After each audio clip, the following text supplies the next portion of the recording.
The time has finally come to replace this with this.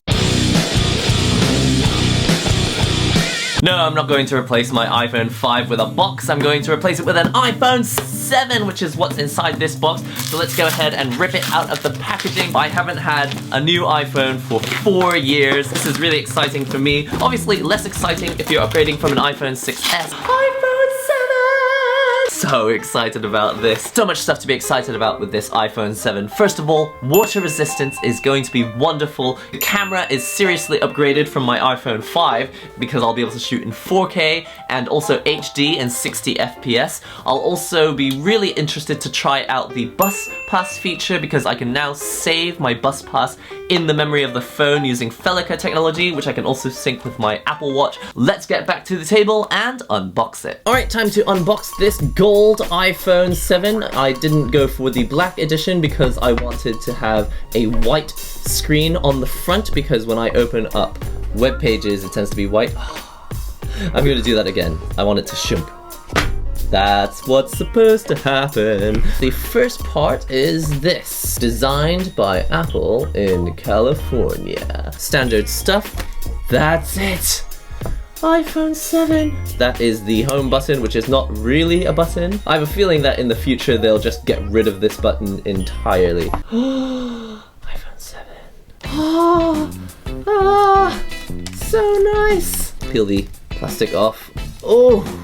Alright, this is the back of the iPhone 7, looking pretty nice. So this is what the camera looks nice and close up. Obviously a larger camera bump than we had on the iPhone 6S. It does hold an image stabilizer inside now, so I think it needs a little room to actually move to side to side. This is the bottom of the phone, obviously missing that headphone jack. If you really wanted it, sorry, it is no longer there. Another feature we're getting now is that there's a speaker here, in addition to using the speakers here, so that when you're in landscape you will have stereo sound, one coming out the front and one coming out the side, but it will feel like stereo sound anyway. And now for a really weird moment, we're going to try and press the button while it's off. It's not a button! It doesn't move! That is so weird. Okay, so there's no button, but there is an indentation. Just give you a nice close-up here on the home button. As you can see, there is an indentation. It does feel, you can feel it goes down into where the Touch ID sensor is. It's not completely flat, but it is not actually a button. So actually trying to press it, obviously, nothing is happening until we actually switch this thing on. Apart from that, it does look very much like the iPhone 6S of last year. I'm not 100% sure, but I think maybe the volume buttons as well have slightly changed in order to make sure that it is very, very water resistant. Looking pretty good. Time to switch it on. But before we do that, I forgot there's a couple more things we need to unbox. Obviously, you get this charger, which you get with most iPhones, so don't forget that does still come with it. Oh, don't forget also a charging cable, lightning cable. You can never have too many of these guys. And now for one of the weirdest main events ever. Apple AirPods with lightning connector. So interestingly enough, they don't give you AirPods in the box, which I think is a bit stupid because they named that as one of the 10 great new features about iPhone 7, except that it doesn't actually come with iPhone 7. But this is the AirPods with lightning connector. I'm expecting that they will sound very similar to the AirPods that we've always received, but this time with a lightning connector, so you can't plug them into anything except Apple devices that use this lightning connector. There is in fact a digital to analog converter inside this part here. So the actual digital to analog conversion of your sound is happening inside the connector of the headphones, not on the actual iPhone itself. And very, very last but not least, don't forget that the connector that you need, the adapter, is actually connected to the back of this cardboard, so don't throw that away. That would be a mistake. So now I'm at the setup screen. It says meet the new home button, get started. Okay, get started. Choose your click. Okay, this should be interesting because this is one of the main tests I wanted to do, was to see if I actually like the new click. So let's try it. Oh, well, that's interesting. It doesn't feel like a button. It just feels like the whole phone is clicking. It's almost like the front panel of the whole iPhone is coming down, a little bit like the trackpad, like the Magic trackpad. It honestly doesn't feel like the button only is clicking. It just feels like the whole phone is clicking. It does feel like a click. I should point that out. It doesn't feel like a vibration. It just feels like the whole phone, the whole front panel is clicking down, a bit like a mouse. Try number 3. Oh, it's just a little more dramatic. Number 1. Oh, number 1 doesn't feel like I've clicked it at all. I'm gonna stick with number 2 just because I had a click before and I'm used to having a click, but in fact I think in the future I'll probably move to number 1 just because I don't need it to be that dramatic. Welcome to iPhone, get started!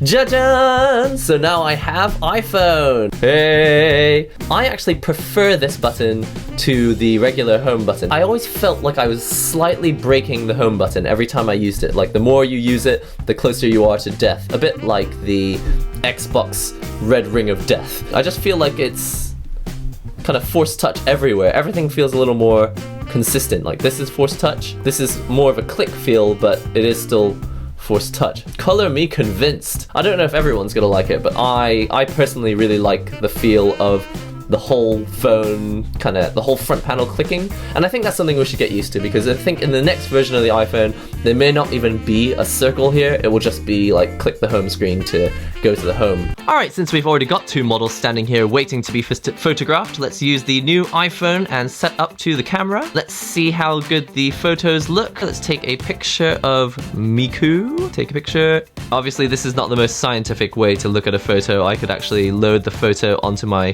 computer later, but wow, that is so much nicer than my iPhone 5. The quality of this camera is really, really, really nice. That looks unbelievably good. It seems only fair to photograph Azunyan as well, so let's get this camera in place, take the picture. Alright, I think maybe it was a little bit overexposed on the face, so I'll just try that one more time so that we don't have the white areas overexposed. Let's click on that photo and have a look. Now check out the detail on this picture. Very, very, very nice. Wow, it's so sharp that actually the front of her hands have actually gone a little bokeh. Very, very impressive. And the other thing I wanted to try out was the video. Let's see how steady I can take this video. Now the problem always in the past was that holding the camera without any stabilization was a bit shaky, so I'm just going to click record. And I am holding it like this. Let's see if I hold it like this as well. I don't know. It's a little difficult because I'm not actually walking right now, but if I were walking, I think this would be a little more obvious. Hard to say. I mean, I don't know really what kind of test this is. I might go outside later on and actually try this as well, but for now, hand holding just with my fingertips feels very, very stable. So I'm impressed so far. Yeah. Alright, this is the last thing I want to test is the video on the front-facing camera, because I haven't seen many other people testing this, but apparently this front-facing camera here is actually 1080p, whereas previous iPhones were 720. So this is full HD now on the front-facing camera, and yeah, I would say the quality is good. I don't think I would use this often for vlogging. I think I would still have to turn the whole camera around and use this camera instead. But it is nice that it's 1080p, so you will be able to do a little bit more zooming in post than before. But yeah, I mean, it's nice to have that extra little feature. I don't think I would use this as my main vlogging camera though. Alright everyone, I hope you enjoyed that first look at iPhone 7 and all the new stuff. I will be putting it through its paces. In the coming weeks, I definitely want to try out more of the inbuilt stabilization on the camera, the OIS, and also I just wanted to have a quick look at this new home button. I am 100% convinced. Honestly, I didn't think I was going to like it, but now that I have tried it, I think that haptic feedback really is the future, especially when you think about all the possibilities in terms of accessibility. Maybe clicking the button once could actually cause the click to happen 2 or 3 times. You could have triple clicks or double clicks, and that could be really, really great in terms of accessibility for users that have bad vision and don't have as much ability to see what's happening on screen. They're going by haptic feedback. By building that into here as a customizable option, I think that's really, really awesome. Anyway guys, that is the iPhone 7. I will be testing it in the future. I've really enjoyed it so far, and I really can't wait to test out more. I really want to game on it, and I really want to take pictures on it, I want to take videos on it, and I want to listen to my music on it, and I'm really excited. This is a big deal for me. So yeah, I hope you enjoyed this video. Don't forget to comment, subscribe, share the links and all that great stuff, and I'll see you in the next NihongoGamer video. Socks. for the legs of your chairs. I'm walking around a shop that sells tons and tons of Haribo. I'm going to test the camera again by holding it backwards. I'm just walking around the shopping mall and I discovered this poster, Cutie Honey. It's like an anime from when I was, I don't know, 5 years old or something. I've arrived at Daiso, the world of cheap crap that you don't need. Japan has Japan world problems that do not exist anywhere else. This actually stamps faces into your tofu. Oh my god, so much want! I've got to have one of these. Wow, that is an epic figure. Oh my god, I have to have this Splatoon gun!